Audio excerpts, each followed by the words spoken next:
Let's talk about what's going on at the moment. Stephen Gallo is the head of market analysis from Snyder Foreign Exchange.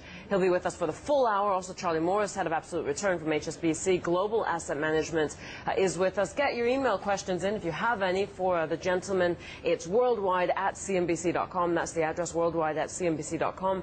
Stephen, you came into the studio and you said, I love the euro. Everybody hates the euro, but I love it. Yeah. Explain.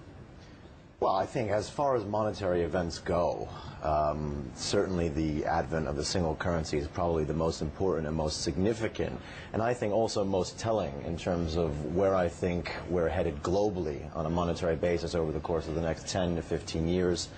Clearly, one of the things that brought us into this crisis was an overexpansion of the money supply on a global basis, and I think that over the course of the next couple of decades, central banks are going to need to pay more attention to what's going on with the global money supply rather than the money supply just in their own borders.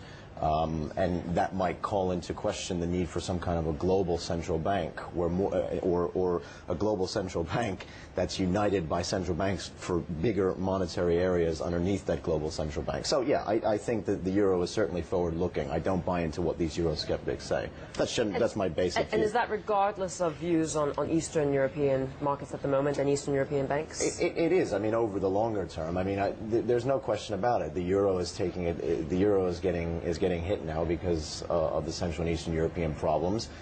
Clearly, in the short term, euro weakness is probably one of the trends that will stay with us for a little while, depending how long it takes for the dollar to pull back, because I think that's coming as well.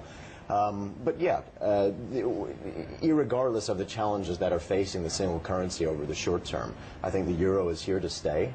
And I think without the euro, we would be faced with a number of severe crises scattered throughout Europe right now, with some key European nations.